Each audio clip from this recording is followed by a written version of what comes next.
Good evening, everyone. Thank you for taking the time to join me tonight. My name is Aaron. I am the founder of the Mao Lion. Today is day 51 of the circuit breaker in Singapore, but don't worry, this prolonged isolation has had no effect whatsoever on my mental well-being. So say the voices in my head. For everyone joining us tonight, I hope you're doing your best to recreate the travel experience at home, perhaps with a nice glass of wine, some soothing boarding music. If you feel the need to give yourself a full body pat down to complete the experience, that's fine too. All your webcams are off by default. I'm going to introduce our panelists shortly, but first, a couple of housekeeping matters. For those of you who have used Zoom before, you know the drill. The question tab is for asking questions, like whether the panelists are single. The chat tab is for discussions, like how the panelists are out of your league. If you ask questions in the chat, they're liable to get lost. If you hold discussions in the question tab, you're liable to be kicked out. We, of course, welcome questions, so please keep sending them in throughout the session. If it's relevant to what we're talking about, I'll do my best to bring it in.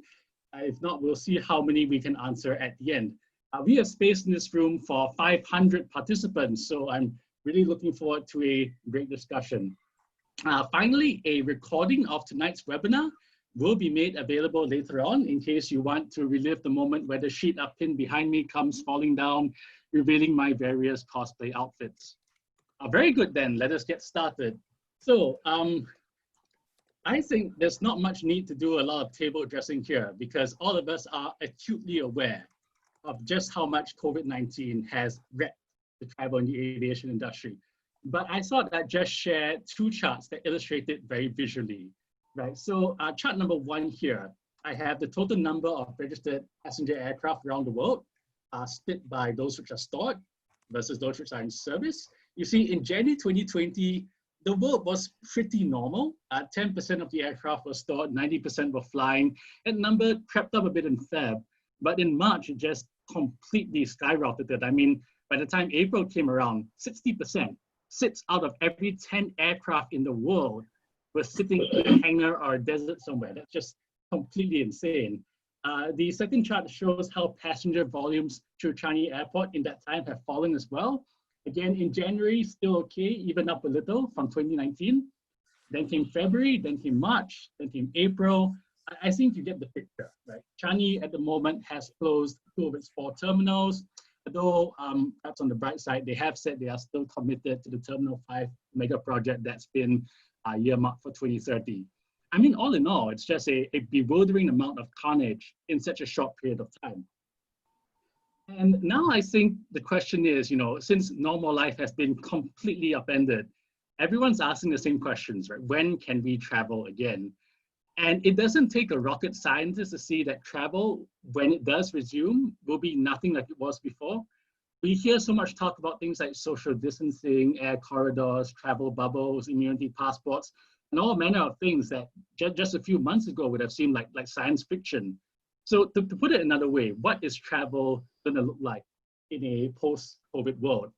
So joining us tonight to discuss these questions are David Flynn, editor of Executive Traveler, and Brendan Sobie, the founder of Sobie Aviation. Gentlemen, good evening. Thank you for making the time to be here. Could I ask David first and then Brendan to say a few words about themselves so we can get to know you better? Yeah, thanks, Aaron. Aaron and I have caught up a couple of times when I've been in Singapore for various SQ events. I launched Australian Business Traveller 10 years ago in November this year. And of course, we probably would have liked to have had a better year than this to celebrate our 10th anniversary. We focus on business travel, the premium end of the cabin, lounges, frequent flyer programs, and so forth. And last year we rebranded to executivetraveler.com in readiness to move onto a more of a global footing. Now, of course, that was also planned for this year. Guess what? Didn't happen. So that might be, again, something for next year as well. But that's our area. We're a little bit more we're very much for the passenger experience, a little bit less aviation, AV geeky, not quite so points centric, but you know, our readers have an appreciation of frequent flyers, the best ways to earn points and the best ways to burn points. But you know, when it comes to Chris Flyer, I bow to Aaron. He is the master of all this. I try my best. Thanks, David. Brendan. Yeah, thanks, Aaron, and thanks for this opportunity to join this webinar. So I'm an aviation analyst and consultant, and just towards the back end of last year, I established Sobie Aviation. So I became completely independent, and I do research, analysis, and consulting advisory work for a range of different companies in the aviation industry and supplying the aviation industry, including banks, manufacturers, leasing companies, airports. I'm involved in academia as well here in Singapore. So quite a range of things. And a lot of people knew me from my days at Kappa, where I was the chief analyst of the Center for Aviation for 9 years before I branched out on my own, and specializing in Asia Pacific, but have about 20 years plus experience writing about aviation. Before Kappa, I was with Flight Global, and been based in Europe, in the US as well, before being based here in Singapore. So looking forward to talking about this unprecedented period in the aviation industry, and I've been doing quite a lot of research on the recovery and the impact. So I've definitely more focused on the market and how airlines are feeling the impact more so than the consumer side, but of course I know quite a lot about the consumer side as well. Fantastic. Yeah, and we really look forward to diving into that. I mean, it is one heck of a time to be in the aviation industry. That's all I can say. So maybe to get things rolling. Yeah, it is unlike anything we're ever going to see, or hopefully we'll ever see again. So let me kick things off with a simple, or perhaps not so simple question, which is basically, have we bottomed out, right? Because in some countries, we're even seeing travel start to make a bit of a comeback. On screen here, I have the figures from the US TSA regarding how many passengers they screen daily. You can see the figures just dropping off a cliff from April, right? And they bottomed out on 14 April before making an ever so small recovery. But elsewhere in the world, we're seeing domestic flights restart in places like China, South Korea, Vietnam, New Zealand. So my question is, number one, have we bottomed out? And number two, how significant is it domestic travel is returning? Okay, I'll start with that one. I mean, definitely the bottom is in our rearview mirror now, so that's the good news. Of course, the bad news is the bottom was, in terms of passenger traffic, more than 90% down globally. So, a ridiculously low bottom. The bottom was globally, I think, was definitely in the month of April, probably towards the end of April. Both globally and Asia Pacific. What happened towards the end of April is the last of the major domestic markets closed, like Indonesia, which closed the last week of April, and also Japan with their emergency order towards the second half of the month declined significantly. And Japan was doing pretty well, relatively speaking, until that. And all international travel, of course, basically came to a screeching halt in late March after the pandemic and declaration, and like in a matter of 2 weeks, basically, with exception of those repatriating flights, everything stopped. And then what was happening basically is the domestic markets, most of them also closed. And when you look at domestic, you have to look at kind of like the 6 major markets, which is they're so huge because they're like almost half of the total travel in the world. And that's the US and China is number 1 and 2, and then there's Brazil, and then there's 3 more in Asia: Japan, India, and Indonesia. So when you're looking at those 6 markets, if they're all closed, then we're talking about a lot of traffic that is not happening. But those markets have started to reopen, starting with China, as you mentioned. And China, actually, started to recover in March, but very gradually, which I think shows a lesson to what could happen in some of the other markets. It wasn't an overnight, we're back at normal by any stretch of the imagination.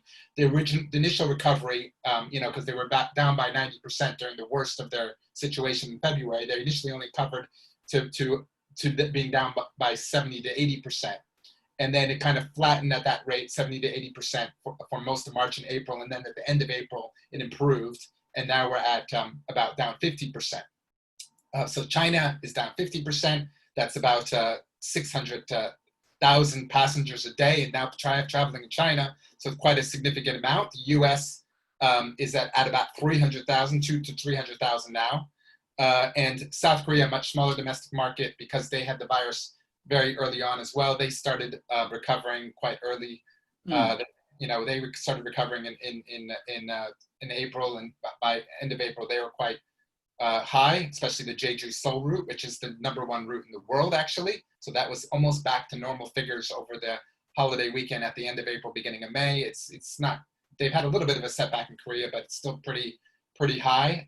And then Vietnam opened up at the beginning of this month, and Vietnam is one of the earlier ones, I would say, in Asia Pacific where we've seen a decent recovery. I mean, the airlines there are expecting as high as 70% or 30% down, 70% traffic levels in next month in June, although it's unclear whether that's actually going to happen.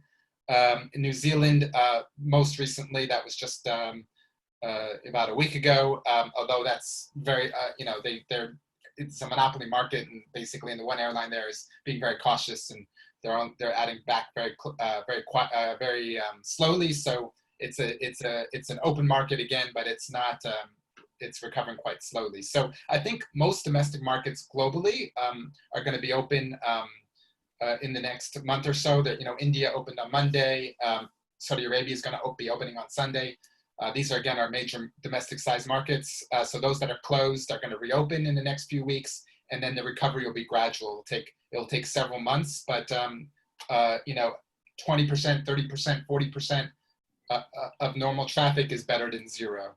Yeah, and obviously domestic travel is only like one part of the picture, right? I mean, the ultimate goal, God willing, is to get the international borders open once more, and that's where we encounter all these kinds of phrases that most people probably hadn't heard of until this year, right? So we are seeing very different models being adopted by different countries. I mean, on the one extreme, we've got countries in Europe which say, I'm going to throw open my borders again in time for summer, right? But Iceland is going to do that with testing on arrival. Spain's planning to do that. Greece is planning to do that. Even Italy, which barely 2 or 3 months ago was one of the worst hit places in the world, is going to try to reopen its borders. And then we see some other countries doing some stuff that's more cautious, right? So we've heard about travel bubbles. The Australia-New Zealand one gets a lot of press, but actually there's already one in place with the Baltic countries. And then we're also hearing about more restrictive travel bubbles just between certain cities, like what we have in China and South Korea. So can you just break this down for us? Like, what are the possible models that could be adopted? What's more workable? And perhaps in the Singapore context, right? What can people here perhaps look forward to later on this year?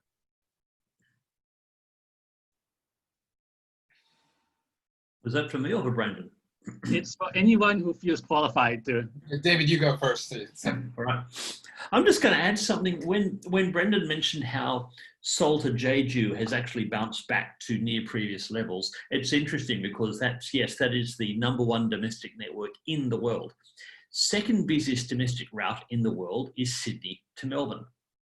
Now, in early April, after Qantas and Virgin Australia both pretty much grounded most of their flights, that went back to having one Qantas flight a day, one Virgin Australia flight a day. Now, normally there are, there's easily over 100 flights. They're just departing every half an hour. So that gives you an idea about the huge disparity between what we have now in what the recovery we've seen in some countries. Now in Australia, we do have a few of those flights back, but to get to this point where the second busiest domestic route in the world had 2 flights a day, absolutely unheard of. Anyway, bubbles, corridors, air bridges, as Aaron said, that's the new lexicon of travel for 2020 and beyond. We're hearing today that a travel bubble between Australia and New Zealand, which have both been very successful in getting COVID-19 under control. That bubble could open in July, could open in September, different schools of thought, but it sounds like the third quarter is when it will happen. There are still a lot of details to be worked out. For example, will people need to have what they call an immunity passport, where they need to not only have their passport and their boarding pass, but they need to have some proof that they have tested negative for COVID-19, or maybe they've got an antibody test. But at the moment, if you come into Australia, you've got to do 14 days mandatory quarantine at, like Singapore, at a hotel provided by the government. So which pretty much kills any travel. Hmm?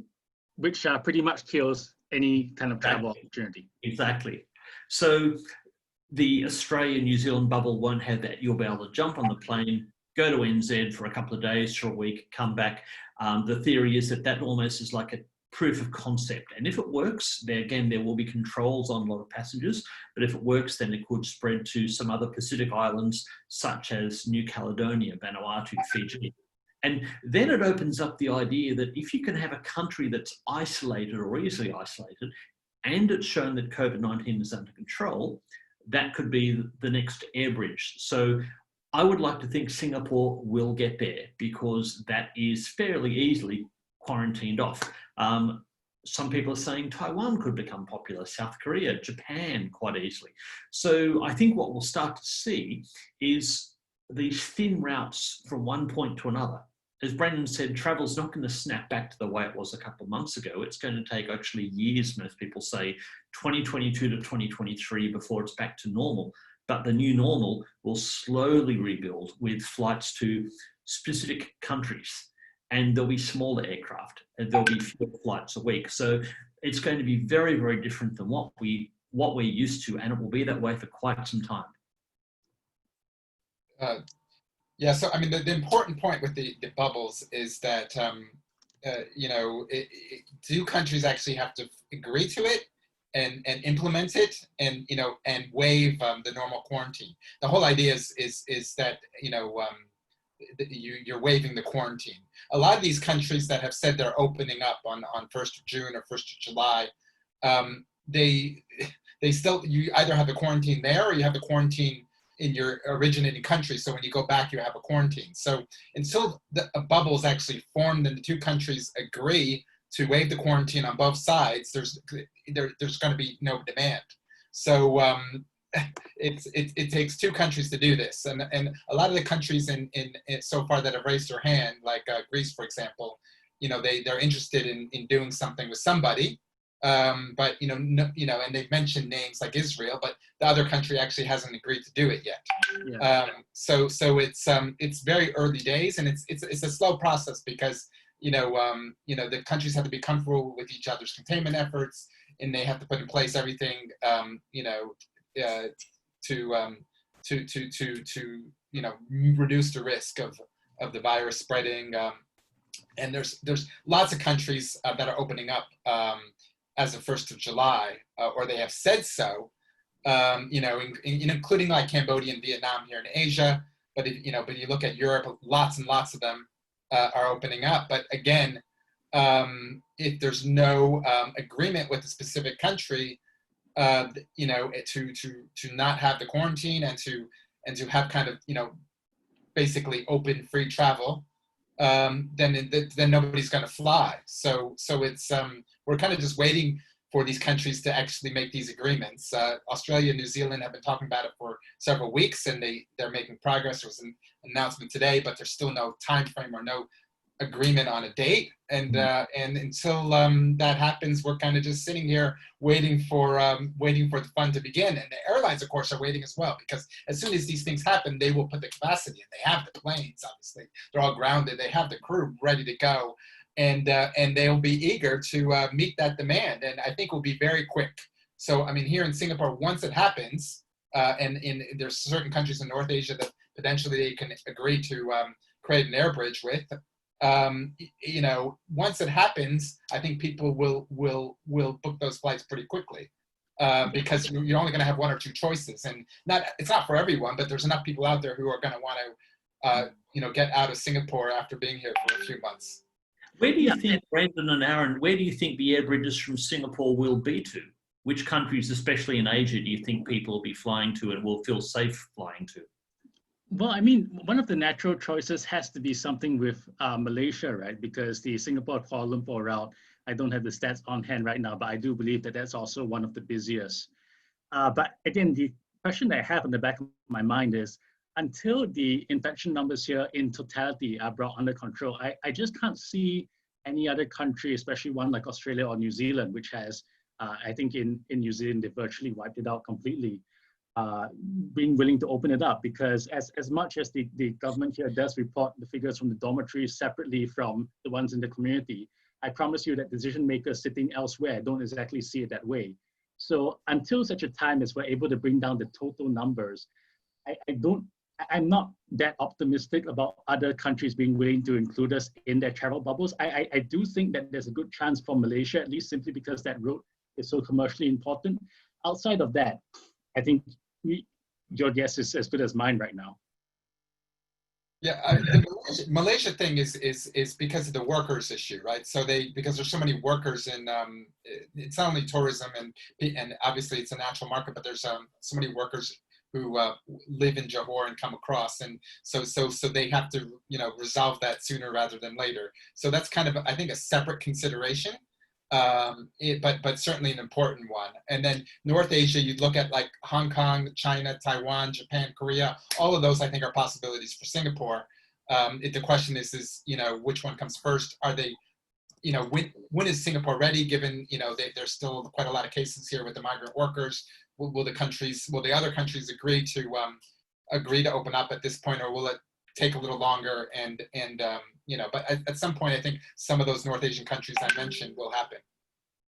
Yeah, and there's an interesting question here. I'm just seeing that, is there potential maybe for certain cities within a country to open up before the entire country? Because if you think about the case of places that are so reliant on tourism, right? So Bali is an obvious example, but like Phuket, Koh Samui, for example, could we be seeing certain cities opening up before the rest of the country, just so that one industry that place is relying so heavily on, get some relief? I think the risk there is that if you say Bali, for example, is isolated, but if there's free movement within Indonesia and people who have COVID-19 come to Bali, then you could very easily contract that and bring it back to Singapore.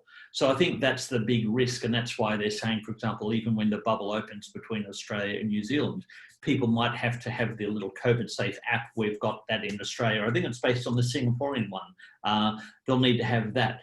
And they will need to be able to shut things down if there's a sudden spike in reported cases. So I think that would be a lot of the risk if people were starting to go to some smaller parts of a country, even if the country is problematic. If that island or that area isn't seen to be very difficult, it doesn't have a lot of cases, but if there's a spike, the whole show is going to shut down again.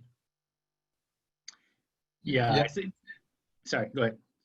I was just going to say the city thing, I think is very difficult to implement, because how do you control people? Like if you go to Bali, how do you stop people from taking a domestic flight somewhere else in Indonesia, or hopping on a boat to Lombok or one of the smaller islands? You can't hermetically seal a city within a bigger country. Singapore. I mean, if you have a small city country like Hong Kong and Singapore would make a lot of sense, actually. But again, every country has its own priorities. So Hong Kong might be thinking, well, we really want to open up to mainland China first. They might not be interested in Singapore, just theoretically, right? So it's all this juggling. I'm sure there's a lot of conversations going on behind the scenes now with lots of countries, and there's lots of permutations, and we're just going to have to kind of wait to see how it settles down. But some of the larger countries, I think, are a bit more difficult. Like some of the ASEAN countries, even though Singapore is a natural ally with some of these ASEAN countries, I think a lot of them are actually quite complicated to implement for various reasons, maybe with the exception of like a Brunei, which is a small city again. And Malaysia, of course, would be an obvious one because of the natural connections and the workers. That's an important driver. But I think that's why I'm thinking a lot of some of the North Asia ones might open up before ASEAN, actually. But that's just my guess. For sure, we're not going to see long haul travel. All these bubbles will be regional. At least in the initial phase, we could see like Singapore be added to the Australia, New Zealand one in a later phase, maybe. But which would be more of a long haul market. But we're definitely around the world. We're going to be seeing regional travel, and you're not going to be seeing that much intercontinental or long haul international travel for quite some time, with the exception of people who like workers or people who really need to travel, and might not mind the 14-day quarantine, but those numbers are low. The initial reboot of tourism will be domestic, followed by some regional, international, which will be very select bubbles, and that's basically this year. And as Aaron said, Singapore doesn't have domestic tourism unless you go from one end of the red line to the other, or one end of the green line to the other. The Sentosa market's going to see a huge boom very soon. What's happening to the staycation scene in Singapore? I mean, that used to be huge, but that would have been gutted, wouldn't it now? Because people can't do that. Exactly. At least for phase one, they're still not allowed to do staycations in phase one, but I think the hotel industry is going to be pushing very hard for that to be lifted, at least in stage 2. Okay. And that is pretty much as good as it gets here, David.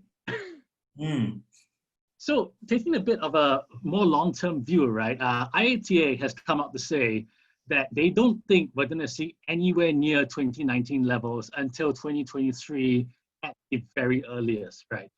And this is, I mean, when you look at the amount of travel in 2020 compared to what it was in 2019, it's 50%, and I think 50% could even be a bit optimistic, right? But what's clear is that this recovery isn't going to be as fast as some are predicting it might be. So just talk us through this here in terms of the longer term scenario. Best guess, best estimates, what can we hope to see maybe for 2021? Any of that maybe, so you guys were saying intercontinental travel is definitely off the cards for the foreseeable, like maybe the next 9 months. But how long will it be before someone in London can hop on a plane to New York for an afternoon? Oh, well, you could do it now if you want the quarantine period. But in terms of significant numbers, I mean, a lot of this is a lot of this hinges on whether there'll be a vaccine and when there'll be a vaccine and when we can get back to to normal travel without the restrictions that will be in place until there's a vaccine, and then a lot of it's just demand and economic issues as well, because we're in a global recession now that's pretty bad. So that there and there's also also business travels down because companies are going to be cutting back. They're not going to be comfortable with the virus out there in some cases, and they're going to get used to some of this virtual meetings and everything else. So 2021 is still going to be, I think, a year where we'll see strong domestic. In some cases, the domestic markets might become even bigger than what they were in 2019, because the international travel will still be so challenging and restrictive that there'll be some people that just will travel out domestically for those people that have that opportunity. We don't have that here in Singapore. So some countries could see a domestic market bigger than what they saw in 2019. Depends on the country. And then regional international will pick up a little bit, but it will still be way down to compared to 2019 levels, and long haul international will be down significantly as well. I mean, how far they're down, it's kind of anybody's guess, but I mean, certainly, international could still be down, 30-40% next year potentially. And then IATA is talking about, at least 2023 for the full international recovery. I mean, they're basing this chart that you see there on RPKs rather than passenger numbers. So I should point out that because we're going to see domestic and regional, the passenger numbers will be higher because long haul will be down. We're going to see less RPKs. And the 2023 scenario to me is a very kind of doomsday scenario. Nobody really knows. I mean, I know a lot of airlines are saying 2-3 years, but they don't know themselves. So, it could be worse, it could be better. And we know this year and a little bit of next year, but after that, it's so hard to predict. And I think IATA is giving a pessimistic prediction with this intentionally. The reason is that airlines all over the world, they're now facing a very difficult situation of laying off workers. And when you go to unions, you paint this picture that if you paint this kind of picture, it's a little bit easier. And then if things end up being better, if we have, say, a vaccination or something, then it just will come back faster, and they'll be able to hire back workers and put back planes back in the air. So I actually think the 2023 thing is on the pessimistic side, but it is definitely a feasible scenario as well.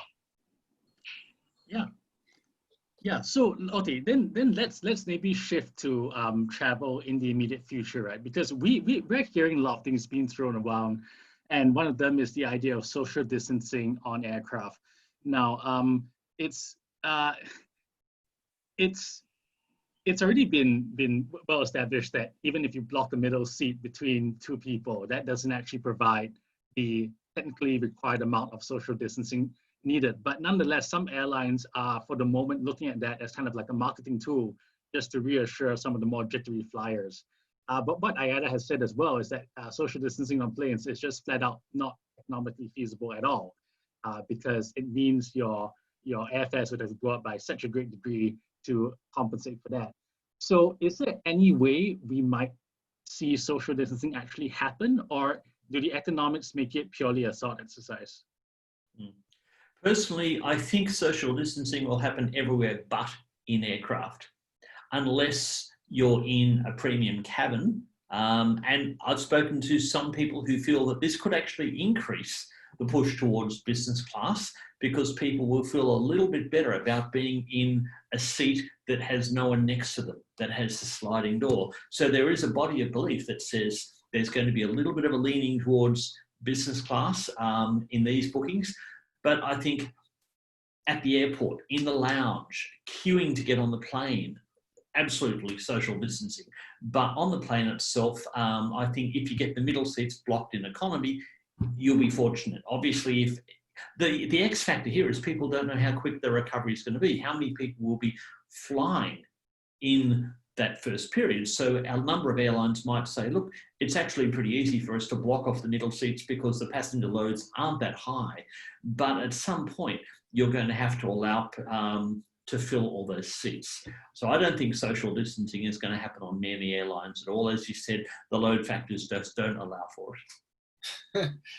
Yeah, no, I don't expect it. It's a short-term solution in some countries, and right now, you have it in New Zealand, for example, but you don't have it in China or Vietnam or South Korea in terms of the domestic markets that open.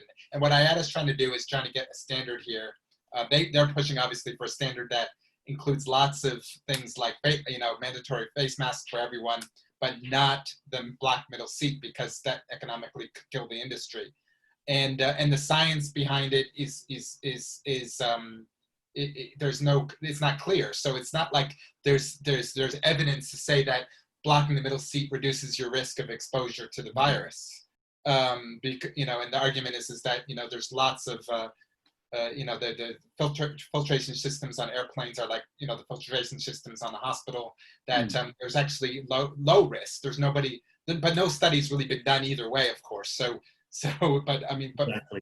For now, unfortunately, there's some countries that are putting this in place. But I think that inevitably those countries that have it will lift it, and it will be up to the passengers can choose premium cabin, yes, and of course the boarding process will be very different. The way it's regulated to go to the toilets will even be different. The service and the food will be different. We're going to go into this later probably, but so everything will be different. I agree with David. Everything will be different, including even boarding a plane and moving within the plane, but the actual seating won't be different, because if it is different, we're the industry screwed. Yeah, and kind of an interesting sub question there is whether or not social distancing could have a long-term effect on how people, on how designers create airline seats. I don't know whether you guys saw that mock-up a couple of weeks ago for economy class, where you got two seats facing forward, one facing backwards. So that'd be kind of interesting if that eventually finds its way into seat design, even in economy class. I think, I think that's very, very unrealistic, very short-term solution. Let's remember that if you're going to be ordering seats, you've got to, first of all, the seat has to actually be tested for safety. Then you've got to order them, they've got to be manufactured in enough quantity, then they've got to be fitted to the aircraft. So the actual lead time is 12 plus months at least.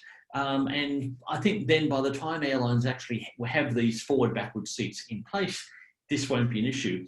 What has been interesting, I think it's Factory Design. I think it was Factory Design in the UK who came up with this.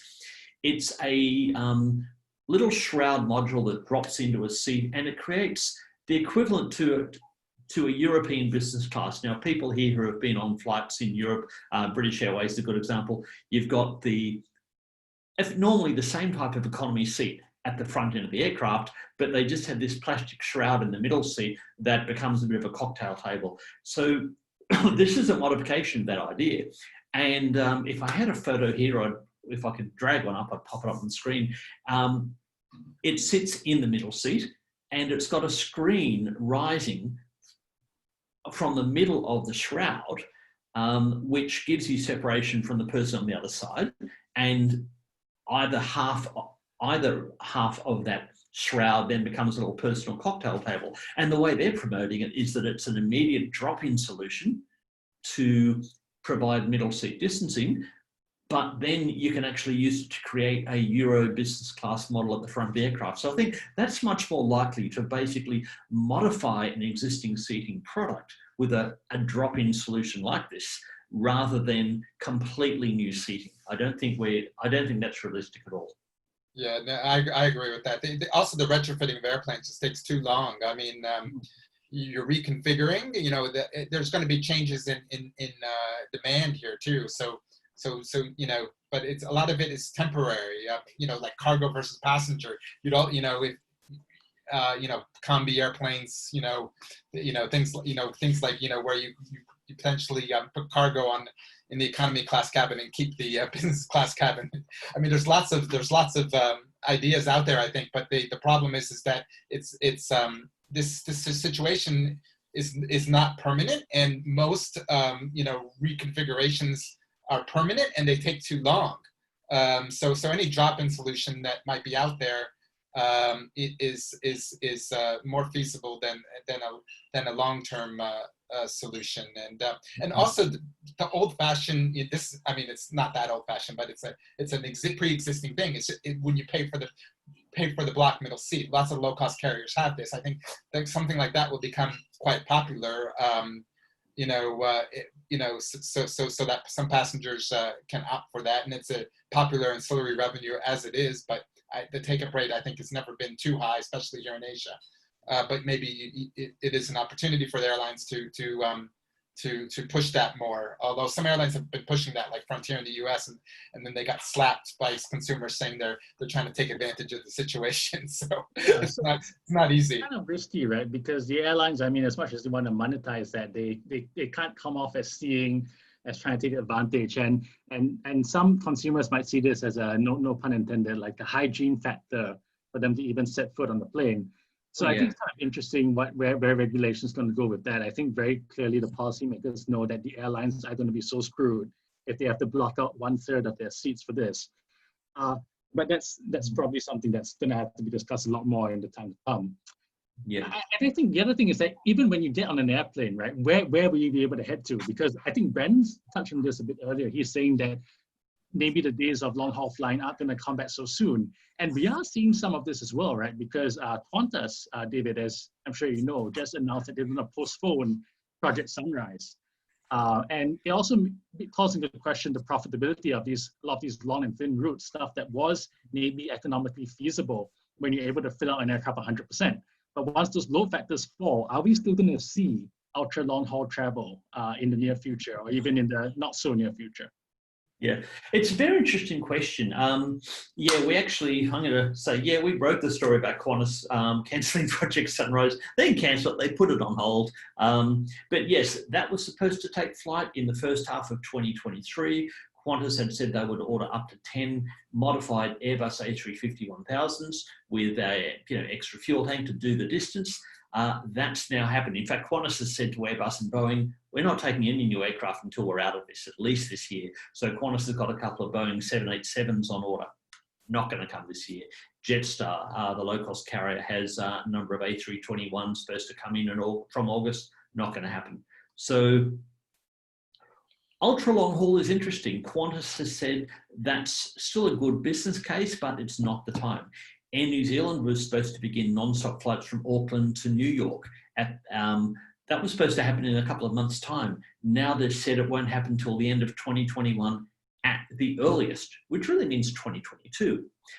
Yet in talking to a lot of people have said to me they would actually prefer to be on an ultra long haul flight because it's one less period of mingling with other people, going through the airport, going through the lounges. They say, if you're safe on an aircraft, as Brendan was saying, these aircraft have got hospital grade HEPA filters. As long as everything's clean, the surfaces are all clean. And a number of airlines are now looking to give out little sanitizing wipes to passengers so they can actually wipe their own surfaces down and really feel good about it.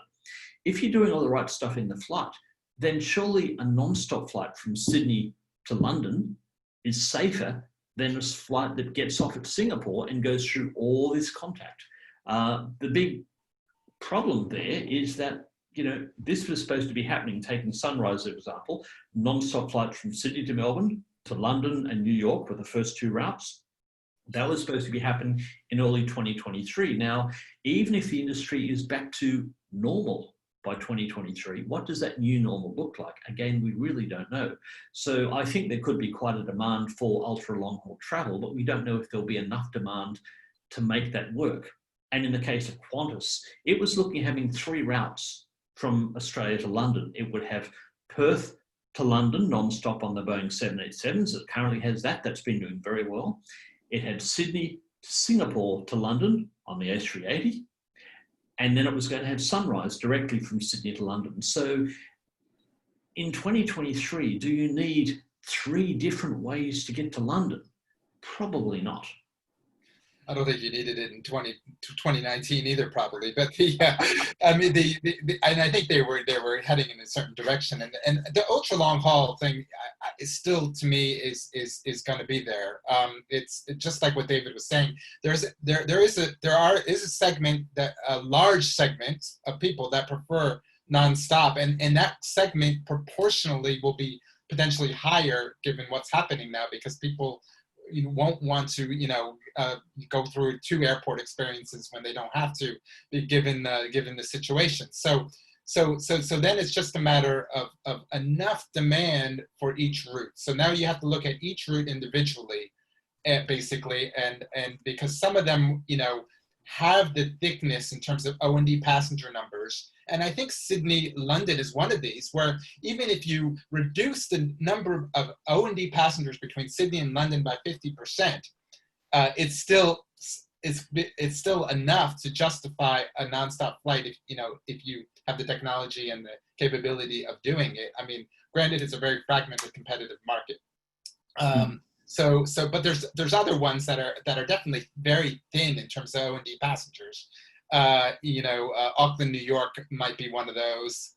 And then you wonder, even though there will be a draw over the long term, whether the numbers are there. Now, for the short term, of course, everything is down so much that it's hard to justify anything. But in the medium term, I think these routes, the thicker ones, will come back. Now, everybody will probably, since it's a Singapore audience, will be asking about Singapore Airlines. What's going to happen to the ULR? And that's going to be interesting to see, because the ULR to me it wasn't exactly working in the good times in the year and a half that we had it.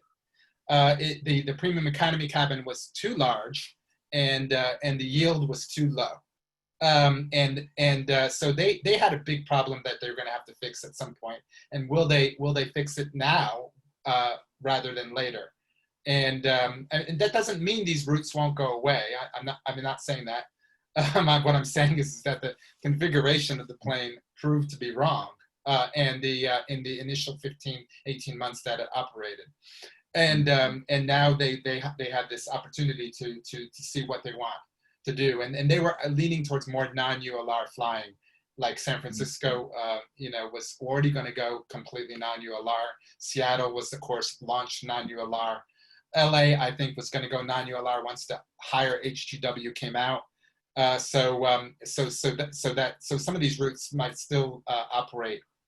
Interesting. Yeah, we had a question just in the chat from Philip Connor asked once ULR. Adams replied over a long range. Specifically, it's the Airbus A300 ULR aircraft, which is a Airbus A350-900, but it's designed to have a little bit more fuel, bit better economy, and the configuration is mostly business class and then premium economy down the back, no economy. That's interesting what you're saying though, Brendan, because when Singapore Airlines was running those flights from Singapore to Newark and LA originally, going back years on the A340, it was originally business class, and then they called it executive economy down the back.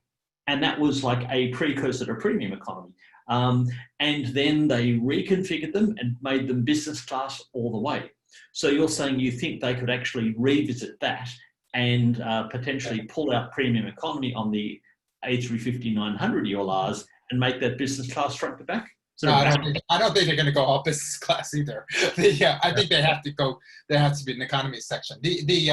Okay, so I mean the two iterations of the 340 didn't work either. So I mean the first iteration, like you're saying, was premium economy, and they called it executive economy. Singapore Airlines didn't have premium economy at the time, so right. It was a niche. It was hard to sell that because they didn't have premium economy anywhere else.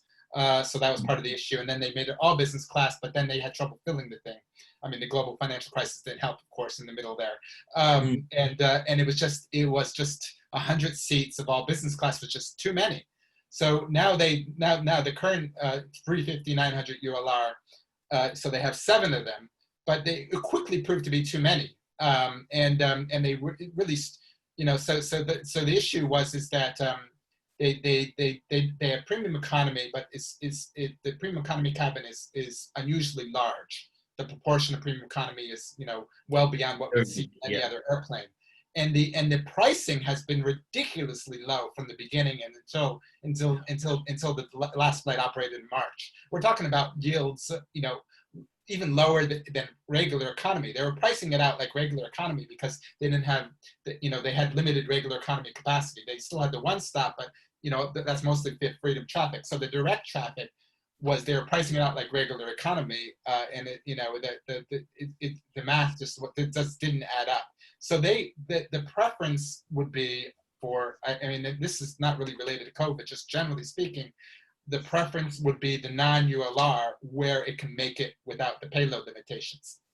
And the non-ULR, again, gives them regular economy, a small premium economy section, and a smaller business class section. It's done nonstop Seattle, and it was doing nonstop San Francisco already, which is another story because they didn't think they could do it initially. So when they ordered 7 ULRs, it was going to be LA, San Francisco, Newark, 7 aircraft, because 3 routes rather than 2 with the 5 340s before. And then, of course, United came in with San Francisco and 787. And then Singapore Airlines advanced the launch of San Francisco nonstop using the non-ULR. That route actually was successful. The economy is important not only in the local market, but especially for India. So because it's backfill, right? It might not be that profitable, but it just makes it easier to sell the rest of it because then you don't have to dump your yields in premium economy. So the overall operation is profitable. And then when the 7 ULRs were delivered, they added capacity to San Francisco, and they had to put in 10 instead of 7 to LA because they had 7 aircraft. They didn't want to kill the non-ULR flight to San Francisco. So they basically had too many airplanes because when they ordered it, they didn't realize San Francisco was a possibility with non-ULR and was going to do so well with non-ULR. So then, but now the situation in the future, I think, is that the non-ULR could even become a solution for LA because the Airbus is working to improve the gross weight so that it's possible. And then all of a sudden you're just left with New York.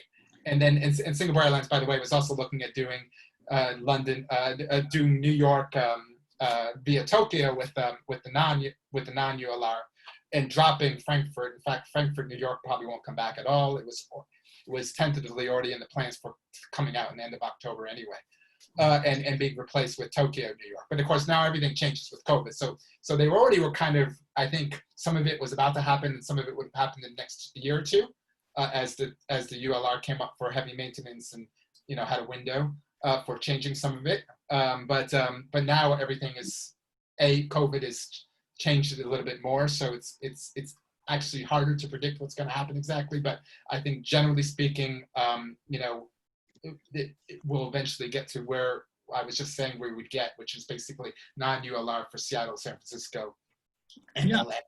And it's also interesting, the point about the configuration of the aircraft, right? Because what a lot of people are thinking about right now is just not how the seats are configured, but what's the experience going to be like? Because we have seen airlines like Emirates, for example, right? They've announced a very big change to how the in-flight service routine is going to work for us. And suffice to say, if you've always been dreaming of having that quintessential first class experience, now is not the time to do it. So we are seeing things, right? Like your cabin crew dress more like surgeons than cabin crew.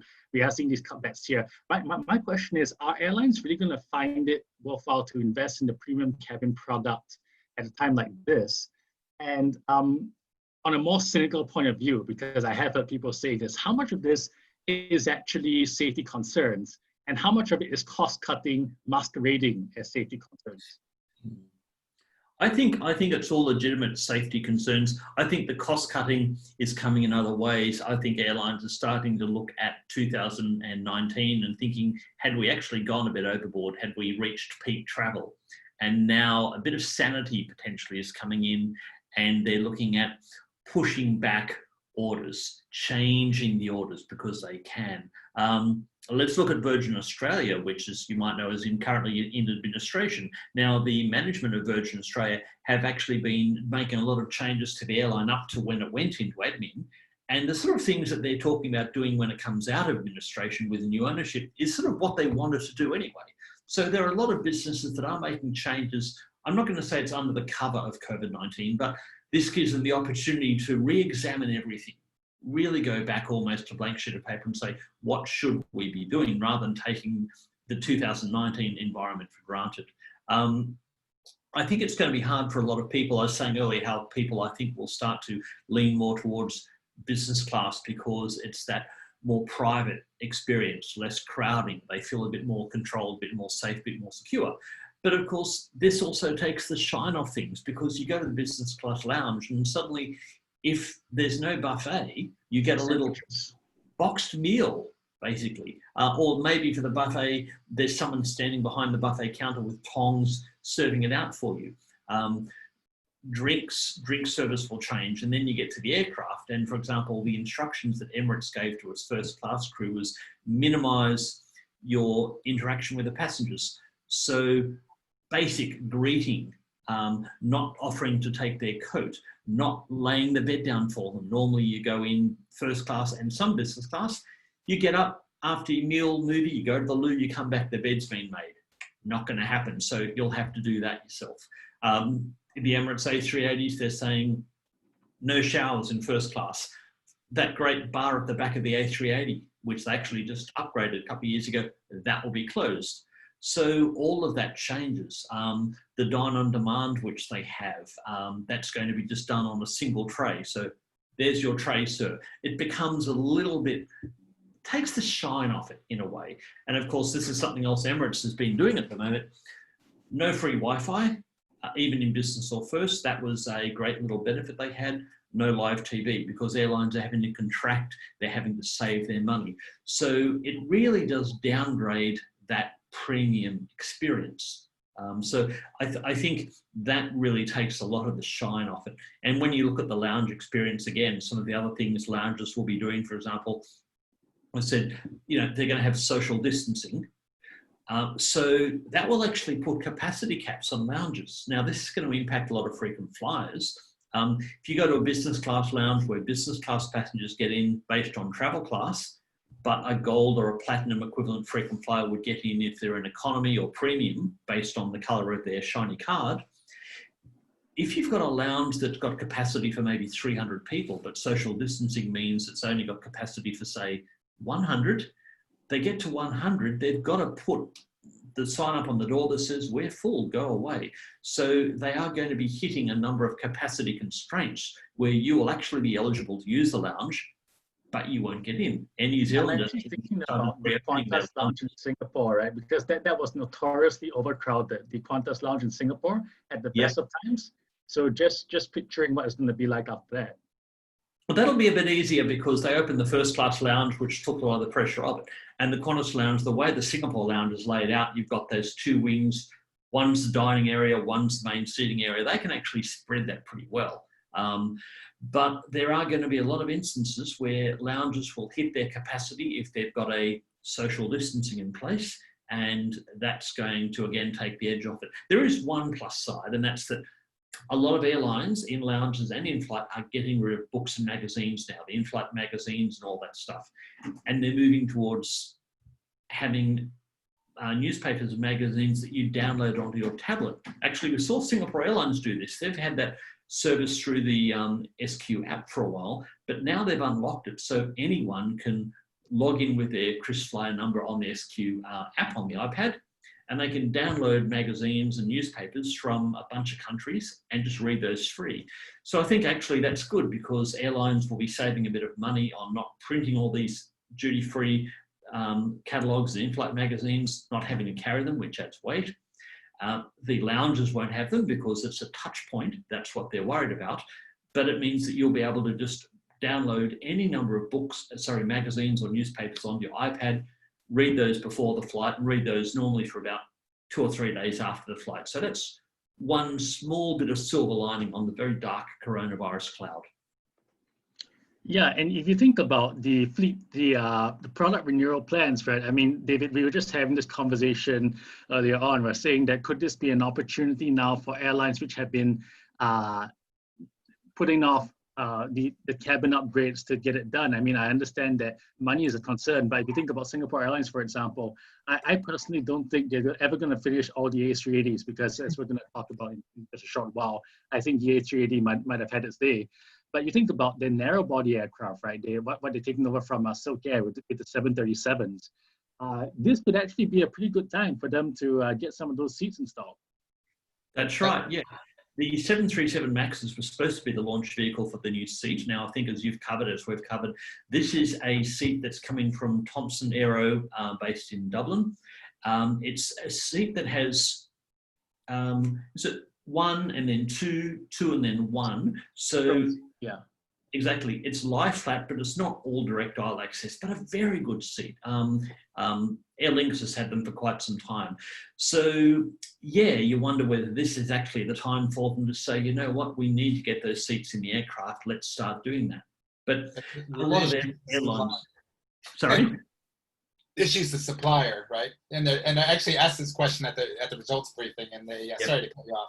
And they said they wouldn't. It's typical Singapore Airlines. They didn't really answer the question, but basically they're talking to the suppliers and looking at. I said, are you going to accelerate? Are you going to slow down, or accelerate, or or neither? And they I tried to get basically a yes/no answer, and I couldn't get it. But the issue is that.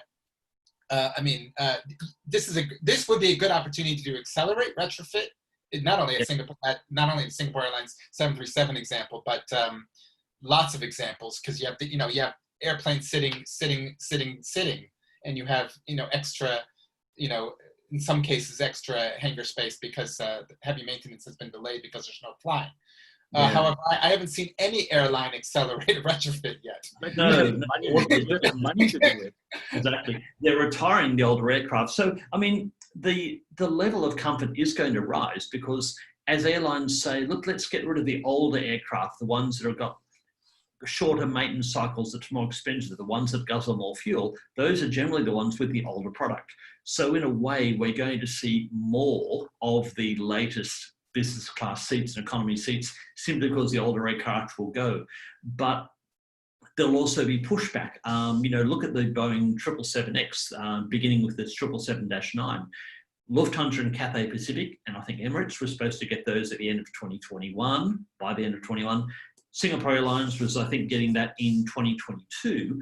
Now, those have got new in each of those cases, except for Emirates, which is adapting its A380 seat.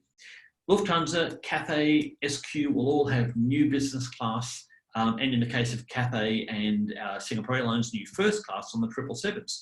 If they push back those deliveries, then it means those seats get pushed back as well. The point you made about upgrading now is actually a very good point in terms of the lounges. We were talking about this earlier with Aaron. You think that Singapore Airlines might say, you know what, it would have been a little bit problematic to upgrade the lounges because the way they're all nestled in together. Now we've got a lot fewer people traveling. let's just go for broke and get all the lounges done right now. But again, is that the best way to spend their money when they're trying to tighten their belt every other way? Maybe lounges is something that can be pushed back. Yeah, it seems things are being delayed rather than accelerated. You know, for any of these lounge upgrades or aircraft upgrades or seat installation projects where there's an opportunity to accelerate, and it seems it's going in the opposite direction, and that's because the airlines just don't have the money. With narrow body lie flat seats, the big bottleneck was actually the supply of the seats. So Singapore Airlines wanted to start doing the 737s earlier and do it faster, but there's limited number of suppliers, and the same supplier is going to be supplying a lot of airlines. So, and everybody's talking to the supplier now. So, but some airlines might be pulling out entirely. So, so which opens up seats earlier, but then again, nobody might want to be spending the money, and they also have to decide how many 737s they want in the end. There's they decided to put the seats in the 737-800 because the MAX is still having its issues, but now they might relook at 737-800 and MAX optimum number yet again, because everything's going to change after this. And in the meantime, they have in the meantime, cash is short. This whole lie flat narrow body trend, which was really accelerating in the last couple of years with multiple airlines, going in that direction, and that's what put the pressure on the seat suppliers and created this bottleneck and this lag in seat supply. That all of a sudden, it is changed yet again. Although I think long term it still will be there, because it's the long thin route thing. It's the the optimum size airplane and the efficient, long narrow body flights are become even more efficient potentially because the industry will change. So actually, short to medium term, that could change as well, because a lot of the airlines tell us that they're looking at, as you say, the aircraft, particularly, let's basically say, we're talking about the A321neo, LR and XLR version, especially the LR. They can do really well in those long, thin routes.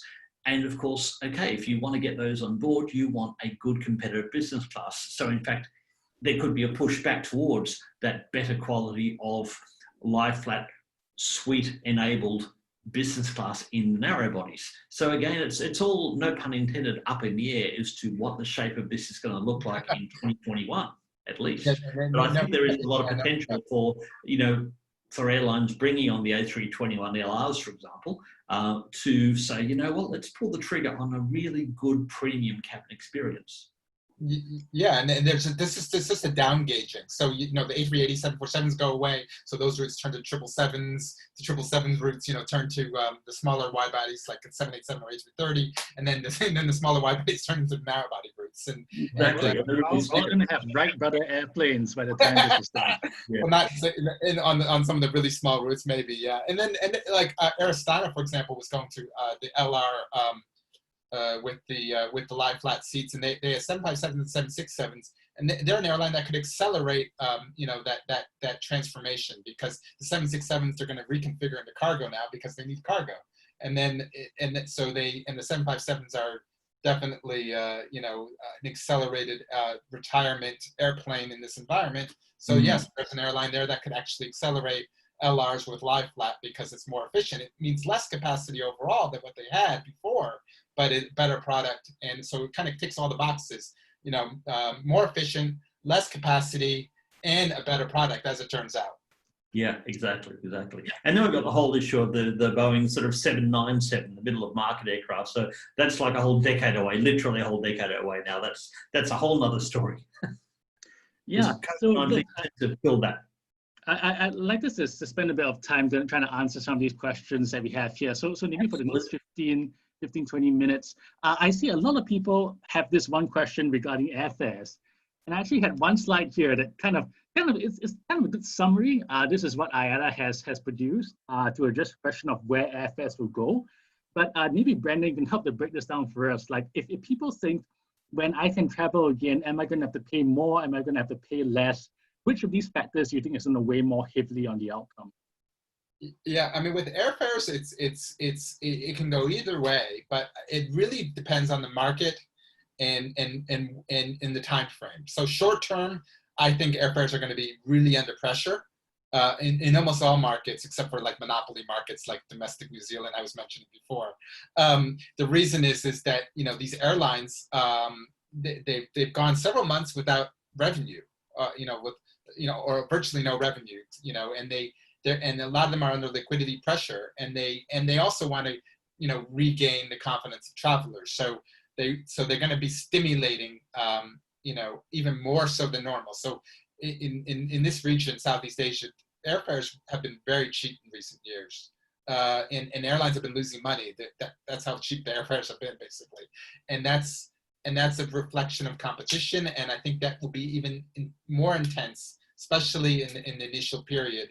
But over the long term, you know, fares might start going up, especially if we have more airline collapses, because it's not clear how many airlines can survive a prolonged downturn. I think most airlines, you know, we've seen some collapses so far, but I think we could see a lot more over a 2-year horizon than a 2-month horizon, because it's going to be a prolonged downturn. And some airlines that have the liquidity and the financial and the government support for now might not have it in a year or 2 from now. So there will be consolidation, and that will potentially result in higher fares. But ultimately, it really depends on the market.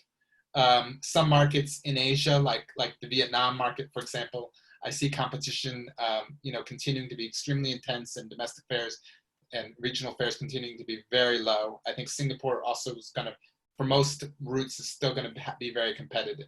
But other markets where we have less competition, and we might even have reduced competition in the future, that's where we'll see fares go up. It's a supply and demand thing ultimately. The social distancing thing, I think, is short term. I don't think that's going to hang around there. We've already addressed that earlier. It's going to come back to supply and demand, and how many airlines there are, and how aggressive the competition is. Yeah. Yeah, but Yeah, even the prices. One of the things is that I was chatting with someone today about this. You know, travel is something we all take for granted. We used to just jump on a plane and go somewhere. It's really going to become an individual decision of weighing up the risks.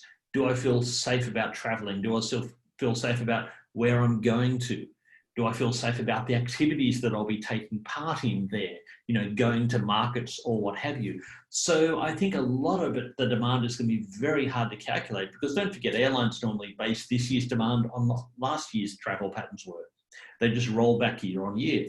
All of a sudden, travel is going to be something people really think hard about. Yes, there'll be some who'll get itchy feet like we all have, and they just want to go. But I think there'll be a lot of people who will really hold back until they feel super, super confident about it. That will apply especially to families. Now, families normally book about a year in advance when it comes to school holidays. A lot of people save up their money and then plan, okay, we're going to save this year, next year, year after that, we're going to go to such and such place, Europe or wherever, for 2 weeks. They're not going to be rushing out to do that. So a lot of the forward bookings are going to be staggered and very slow. So again, this is going to complicate the whole issue of airfares to an extent we have never seen before.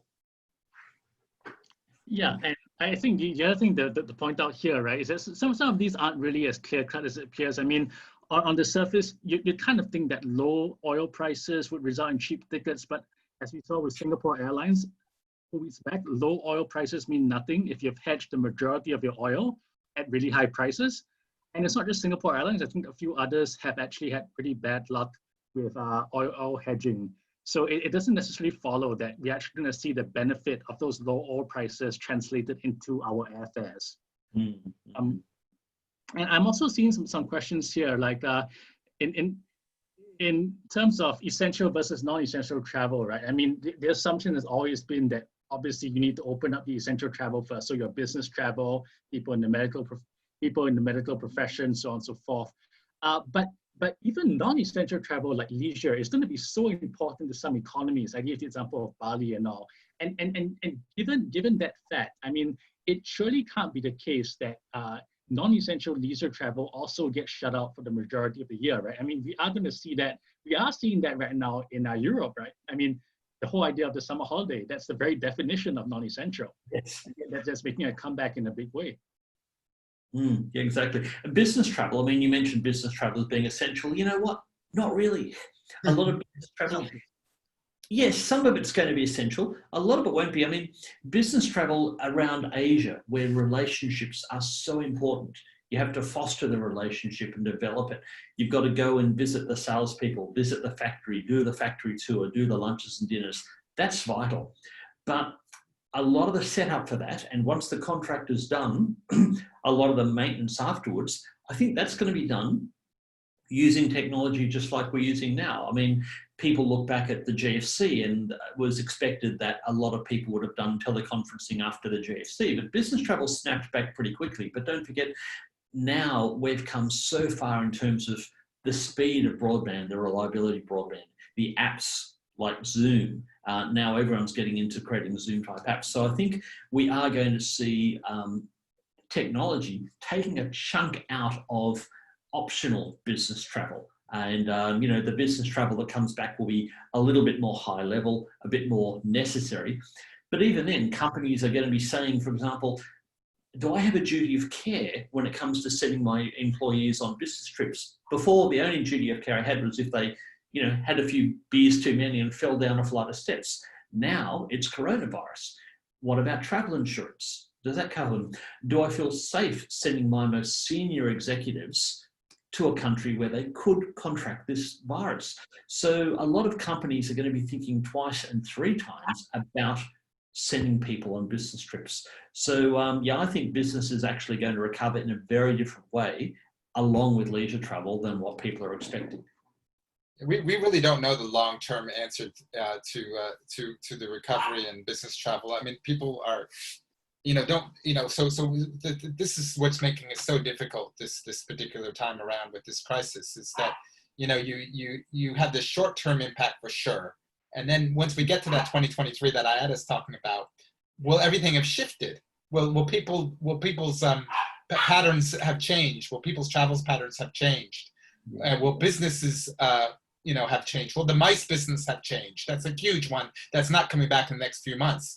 And we don't. Yeah. The thing is, we don't know. I mean, some people say this is going to be a fundamental shift, and other people say, well, the actual importance of face-to-face meetings and having conferences and conventions, and it's human nature to be with each other. That will come back and outweigh everything else. And when we have a vaccine, yes. I think it all hinges on that. Like when you got the vaccine, that's going to be the game changer. But up to that point, and I don't think people are expecting a vaccine until next year at the earliest.